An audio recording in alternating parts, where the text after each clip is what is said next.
এটাই আমাদের স্লোগান যে আমরা চ্যাম্পিয়ন এই গোল দিয়ে এগোচ্ছি। নমস্কার।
এই সাথে এসছেন জ্যোতির্ময়, যাদের আপনার সিস্টার ফাংশন বলা যায়, আমরা জ্যোতির্ময়কে একটা অংশ আমরা দেখি, ওনারাও এসছেন।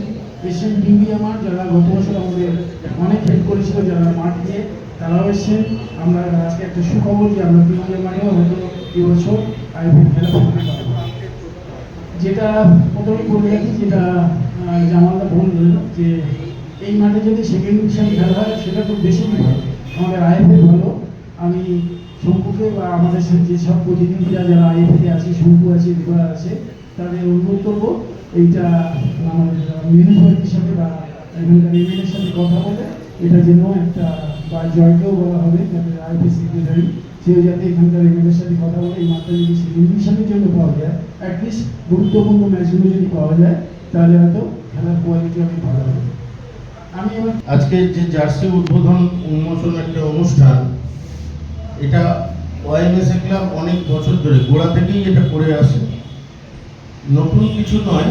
কিন্তু ব্যাপারটার মধ্যে সেদিন নতুনত্ব পাওয়া গেছিল। অনেক ছোট ছোট ক্লাব এরকম ভাবনা চিন্তাটা করেই না, খেলা পড়লো, প্র্যাকটিস হচ্ছে, টিম নিয়ে মাঠে চলে গেল। কিন্তু আমাদের দক্ষিণ 24 পরগনা জেলা থেকে সোনারপুরের এলাকার একটা ক্লাব আইএফএল লিগে কলকাতায় অংশগ্রহণ করছে, এটা আমাদের কাছে সোনারপুরবাসী এবং জেলাবাসী হিসেবে একটা আনন্দের এবং গর্বের ব্যাপার। এতে করে দুটো চিন্তা ভাবনা আছে আমাদের জেলার। আমার মনে হয়, কেননা আমাদের আমি যা খোঁজ খবর রাখি, আমাদের জেলার বেশ কিছু জুনিয়র ছেলে যারা আপরাইজিং, তাদের পক্ষে একটা সুযোগ থাকছে। এখানে ট্রায়ালের মাধ্যমে টিম সিলেকশন হয়, সেখানে তারাও অনেকেই এখানে অংশগ্রহণ করেন। এই টিমে যেমন ফাইনালাইজ হয়, টিমটা 30 জনের টিম বোধহয় একটা হয়, সেখানে ফাইনালাইজ হলে অনেকগুলো আমাদের জেলার ছেলেরাই থাকে, এছাড়াও অন্যান্য জেলার ছেলেরাও তারাও সুযোগ পায়। তবে এটা আমাদের জেলার পক্ষে যারা এখানে যে আমি স্টুডেন্ট যারা আছে তাদেরকে বলবো যে এই সুযোগটাকে ভালোভাবে কাজে লাগানো তোমরা চেষ্টা করো। সোনারপুর ওয়াইএমসি এই ক্লাবটা কয়েকজন মিলে চায়। এই ক্লাব নিয়ে ওনাদের অনেক ইচ্ছে আছে ফার্স্ট ডিভিশন খেলার জন্য, কিন্তু গত বছর অল্পর মিস হয়েছে ক্লাব। আমি মনে করি যে এখানে প্লেয়াররা আছে, সবাই প্লেয়াররা যদি ভালো করে মনে করে মন দিয়ে যদি খেলে, ফার্স্ট ডিভিশন তোলা কোনো খুব বড় কথা না, খুব আরামে ফার্স্ট ডিভিশন তোলা যায়। কিন্তু সবচেয়ে প্রথম প্লেয়ার, তোমাদের জীবনটা সেকেন্ড ডিভিশন থেকে শুরু তো নার্সারি থেকে হয়, কিন্তু সেকেন্ড ডিভিশন থেকে টার্গেট হয়ে যায়। কোন প্লেয়ার ভালো খেলছে তাকে ফার্স্ট ডিভিশন নেবো, ফার্স্ট ডিভিশন খেলা পরে তাকে প্রিমিয়ারে তুলবে, এইসব জিনিসটা সেকেন্ড থেকে বেশি লক্ষ্য করা যায়। তো এইসব বুঝে এই ক্লাবের জন্য তোমাদের মন প্রাণ দিয়ে খেলতে হবে, তাকে এই ক্লাবটাকে ফার্স্ট ডিভিশন তোলা যায়। তার পাশাপাশি আমি অমিতদাকে দু একটা কথা বলবো। আমি দেখেছি অনেক দিন থেকে যে অমিতদা নার্সারি পর্যন্ত মাঠে গিয়ে খেলা দেখেন, নার্সারি প্লেয়ারদেরও তোলার জন্য উনি চেষ্টা করেন। তো অমিতদা যে জায়গায় আছেন তার সঙ্গে সঙ্গে অতনুদা আছেন, ক্যাপ্টেনদা আছে, প্রতাপদা আছেন। তো এইসব লোক যখন যেই ক্লাবের সঙ্গে যুক্ত, সেই ক্লাব যদি ফার্স্ট ডিভিশন না খেলে তো তার জন্যে আমরা দুঃখিত, আমরাও হব। কিন্তু ফার্স্ট ডিভিশন খেলাটাই এই ক্লাবের লক্ষ্য। তার এই মাঠ নিয়ে শঙ্কুদাকে বলবো, যেরকম নিজে খেলার জন্য এই মাঠটা নিচ্ছেন, যে আমার ওপেনিং খেলার জন্য এই মাঠে হয়, আইএফএ ওনার কথা রাজি হয়ে দিয়েছেন, কিন্তু অন্য ক্লাব যেন সেকেন্ড ডিভিশন এই মাঠে খেলতে পারে তার সুযোগ, তার ব্যবস্থা শঙ্কুদাকে করে দিতে হবে।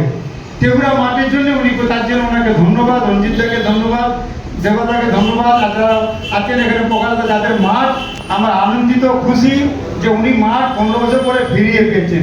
এটা একটা বিরাট ব্যাপার, মাঠটা ফিরে পাওয়াটা বিরাট ব্যাপার। উনি পেয়েছেন, তার জন্য আমরাও খুশি। আইএফএর সঙ্গে উনি কথাবার্তা বলছেন, আশা করছি খুব রিসেন্ট তিউরা মাঠেও আমরা খেলা সেকেন্ড ডিভিশন দেব। আর সোনারপুর আইএমএসে অনেক কষ্ট করে তাদের টিমটা এগিয়ে নিয়ে যাচ্ছে। আপনাদের সবার সাপোর্ট আছে বলেই আমরা এগোতে পারছি। প্রত্যেকটা মানুষ যদি আমাদের পাশে না থাকতো তাহলে আমরা আজকে এই জায়গাটায় দাঁড়িয়ে কাজ করতে পারতাম না। আমরা চেষ্টা করছি যাতে টিমটাকে একটা ভালো জায়গায় নিয়ে যাই। আমরা দুটো জিনিস আমাদের মধ্যে আলোচনা করে ঠিক করেছি। একটা, যে বয়স ভাড়ানো কোনো ছেলে আমরা নেব না, তাতে যদি আমরা হেরে যাই রেলিগেশনেও চলে যাই। বয়স ভারিয়ে যেটা এজ গ্রুপ আমাদের আইএফএ চেষ্টা করছেন, আমরা নিজেরা যারা কর্মকর্তা তারাই কিন্তু এইটার ভাগ পাচ্ছি। মানে একটা বাচ্চার কখনোই সাহস হবে না যে তার বয়সকে ভাঙিয়ে সে খেলবে, কোনো বাচ্চার সাহস হবে না। আমরাই তাদের পথ দেখাচ্ছি। তো সেইটা নিয়ে আমার লড়াই প্রথম। আমরা যার জন্য এবছর আমাদের একদম স্ট্রিক্টলি বলেছি, যার কাগজ ঠিক নেই তারা যত বড় প্লেয়ার হোক আমার টিমে দরকার, এইটা আমরা চাইছি। আর দ্বিতীয় হচ্ছে যে সাউথ চব্বিশ পরগনা একটা গর্ব করি আমরা যে আমাদের থেকে এই ডিস্ট্রিক্ট থেকে একটাই টিম যারা থার্ড ডিভিশন থেকে সেকেন্ড ডিভিশনে উঠেছে। আগামী দিনে বা আজকের এই মরশুমে আমাদের একটাই অঙ্গীকার যে আমরা ফার্স্ট ডিভিশনে উঠবো। এই অঙ্গীকার নিয়ে আমরা এগোচ্ছি। আর এই সঙ্গে আমাদের এবছরের যে মরশুমের যে শুরু হচ্ছে, এইটার ক্যাপ্টেন যে সে আমাদের গত বছরও আমাদের টিমে ছিল, তার আগের বছরেও ছিল, সুপ্রতীপ দাস, তাই তো? সুপ্রতাপ দাস ক্যাপ্টেন।